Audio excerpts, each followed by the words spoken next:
Have you ever stood in a fluorescent lit vet lobby holding your breath while someone prints an estimate and the numbers make your stomach drop? Today, I'm sharing the true price of a pet, from adoption fees to a $5,000 emergency, and the exact plan that I wish I had sooner. I'm Lamisha. I helped overwhelmed women trade money shame for calm clarity with values based and conscious spending. If you've ever said yes to a pet with your heart before running the numbers in your head, this is your safe space. No judgment. It's a plan that honors the love and the cost. When I brought Nina home, I made an unspoken vow. I promised food, safety, and the kind of care you can't put a price on. The adoption fee felt doable. The first bag of food felt fine. And the first vet visit felt routine. Then one day, everything changed. Nina stopped eating, lethargic, labored breathing. I did the thing we all do, Googled and spiraled. We rushed to the emergency vet and they whisked her away. Minutes felt like hours. The estimate came back: diagnostics, overnight stay, oxygen. It'll be around $4,800. $4,800, possibly more if complications arise. My brain went quiet, then loud. How do I pay for this? Can I put this on my card? Will they even start care if I don't put money down? I signed because when it's your animal on a steel table and the word urgent is in the sentence, you sign. That moment, I sat with the bill, tears, numbers mixing together. I realized something that changed everything. That was my aha moment that adopting a pet is emotional, but it's also financial. And no one had taught me how to budget for the inevitable emergency, not just the routine. Let's zoom out. The first year of pet ownership is almost always the most expensive. Even with a shelter adoption, which is almost the best value because it offers vaccines, spay or neutering, and microchipping bundled, you still have onboarding costs. Think the adoption fee, the first full round of shots if it's not included, parasite prevention, microchipping, and the starter kit, crate, bed, carrier, leash, bowl, tags, litter box for cats, a few toys.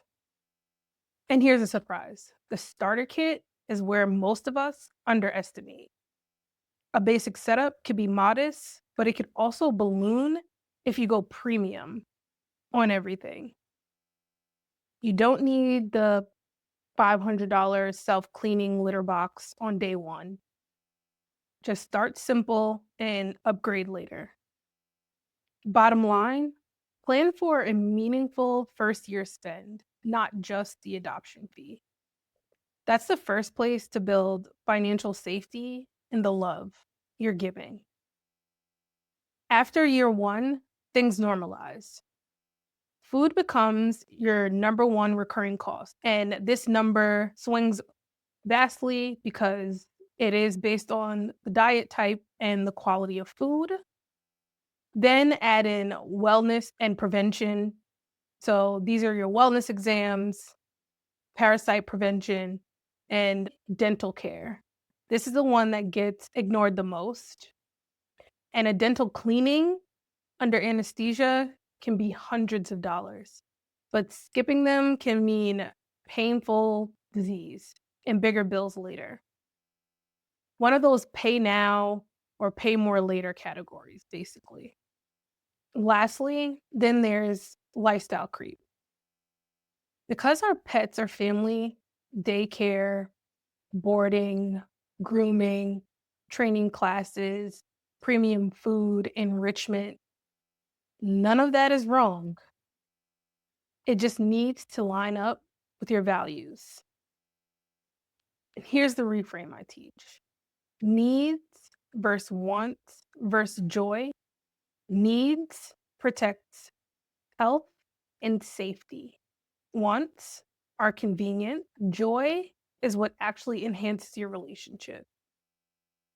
Put dollars where the joy is and trim where you're just keeping up with someone else's pet lifestyle from Instagram. Now, the tough part: emergencies. They tend to look like this: your pet eats something that's not good for them, your cat has a urinary blockage, your dog bloats, an ACL tear, toxin ingestion, or sudden respiratory distress. The bill escalates through layers: triage, diagnostics, blood work, treatment or surgery, oxygen therapy, meds, and monitoring. And the kicker is, you don't always pay once. You approve a plan for $2,500, and a complication bumps that to $4,000, then $6,000. That cost cascade is emotionally brutal because you feel committed. And ultimately, the best choice is the one that gives your pet the best chance at recovery. If you ever had to decide, with finance forms in your lap and a tech asking for a signature, please hear me. You are not a bad pet parent for struggling with the numbers. You're human. What we can do together is build a plan before that moment finds you. Let's talk pet insurance: what it is and what it isn't. Most comprehensive plans reimburse you for accidents and illness after a deductible at a set percentage, up to an annual limit. It is not about saving money in an average year. It's about transferring the risk of a $5,000 to a $25,000 event so it doesn't wreck your finances. Three dials you can control are your deductible, your reimbursement rate, which is often between 70 and 90%, and your annual limits, for a few $1,000s to unlimited. Higher deductibles and lower reimbursement lower your premium. The reverse raises it. Big things to watch out for are pre-existing conditions. They aren't covered. Waiting periods also apply, and wellness add-ons are budgeting tools, not catastrophic coverage. If you have a breed prone to specific issues, limited savings, or you simply want sleep at night protection, insurance can be the difference between an unbearable choice and an urgent yes to the care your pet needs. And option two, a dedicated pet emergency fund. Place it in a high yield savings account and clearly label it. You'll hear ranges from $2,500 to $8,000, depending on breed and household, of course. Start where you are and automate a small weekly transfer until you're able to build to the number that you need. But to be honest, one caveat is one major event can zero out that fund, and that's okay. You refill when that does happen. What matters most is you've given future you a runway so your decisions can be medical and not just financial. Here's a simple decision tree for day of crisis. First, authorized care.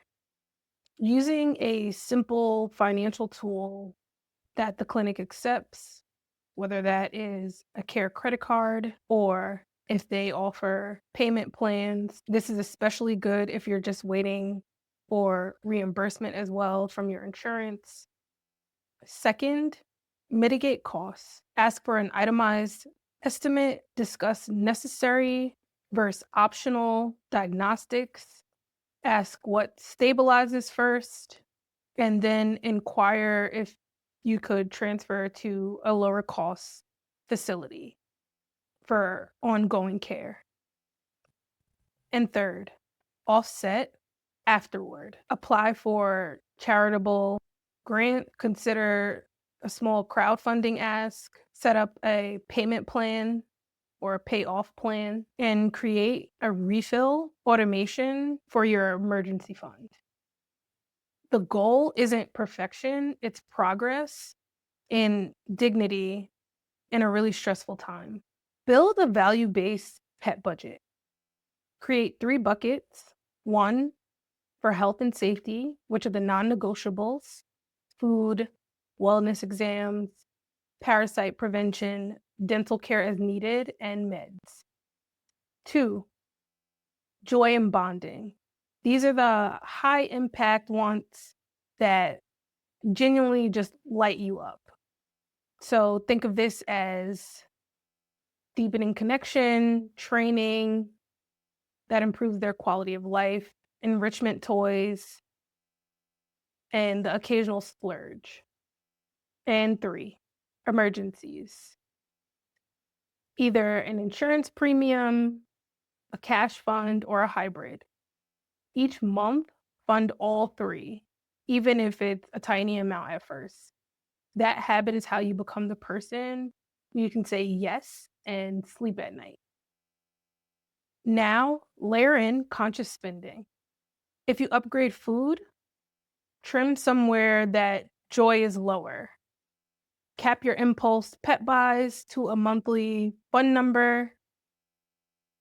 Use the 24-hour pause rule for big purchases. And lastly, revisit annually what actually improved your pet's life. Keep whatever that is and cut the rest. In an emergency, words matter. Try these questions. They aren't about being difficult, they're about being a prepared advocate for your pet.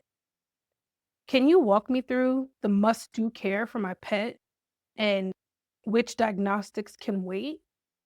Can I see an itemized estimate with a best case and guardrail scenario? If we proceed now, what signs would indicate we're moving into a high risk, high cost territory? Do you accept care credit or offer payment plans? If not, which clinics do? If we stabilize here, could we transfer to a lower cost facility for monitoring? Back to the night. We approved care and Nina stabilized. The final bill landed just over $5,000. It was a gut punch, but also a blessing in disguise. It forced me to build a system that I'm giving you now. Today, I don't have a pet because sadly, Nina has passed, but planning is key. So, in having conversations about introducing a new pet into our family soon, we are already planning a dedicated emergency fund, also to insure our pet as well. They will have a dedicated area in our budget to make sure that their expenses are included. We will be using our value-based lens, protect health, invest in joy, and plan for the storm before it hits. And that unspoken vow, it's spoken now. It says, I love you enough to plan for you. Here's an action plan for the next 30 days. Week 1, Price out your pet's essentials for the year. That includes food, wellness visits, parasite prevention, likely dental care, and figure out a cadence for that. Write down that number. Week 2, decide if you're going to go with insurance, cash flow, or a hybrid. If you choose insurance, get 3 quotes. Pick a deductible reimbursement that you'll actually keep.